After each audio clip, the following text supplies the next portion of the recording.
जय श्री कृष्ण। आज कार्तिक मास के शुक्ल पक्ष की प्रतिपदा है। वही दिन जब स्वयं श्री कृष्ण ने धरती पर भक्ति का अर्थ ही बदल दिया था। आज का दिन है गोवर्धन पूजा का अन्नकूट महोत्सव। कथा शुरू होती है ब्रजभूमि से। वहाँ चारों ओर हरियाली थी, गायों की रंबाहट थी और ग्वाल बालों की हंसी। ब्रजवासी हर वर्ष भगवान इंद्र की पूजा करते थे, क्योंकि उनका विश्वास था कि वर्षा उन्हीं की कृपा से होती है।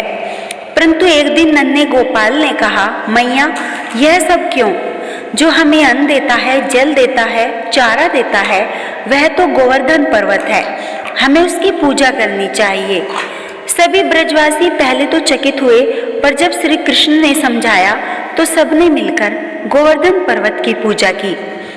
विभिन्न व्यंजन बनाए, मिठाइयाँ, अन्नकूट तैयार किया।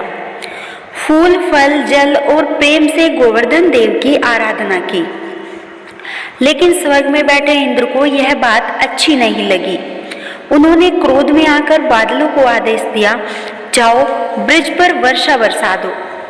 देखता हूँ किसे पूछते हैं ये लोग। घने बादल उमड़ पड़े, बिजली कड़की, चारों ओर जल ही जल। घर बहने लगे, गायें कांपने लगी। ब्रजवासी भयभीत होकर कृष्ण के पास दौड़े, गोपाल हमें बचाओ। तब बालक कृष्ण मुस्कुराए और अपनी छोटी सी कनिष्ठ उंगली पर उठा लिया पूरा गोवर्धन पर्वत। 7 दिन तक, 7 रातों तक कृष्ण ने पर्वत को छत्र की तरह थामे रखा। ब्रजवासी, गायें, बच्चे सब उसके नीचे सुरक्षित रहे। तब इंद्रदेव ने देखा, यह कोई साधारण बालक नहीं, यह तो स्वयं परमात्मा है। उन्होंने पृथ्वी पर उतरकर श्री कृष्ण से अक्षमा मांगी। कृष्ण ने कहा, इंद्र, पूजा केवल शक्ति की नहीं, सेवा की होनी चाहिए। प्रकृति, पर्वत, गायें, जल, ये सब ईश्वर के ही रूप हैं। और तब से हर वर्ष गोवर्धन पूजा का पर्व मनाया जाने लगा।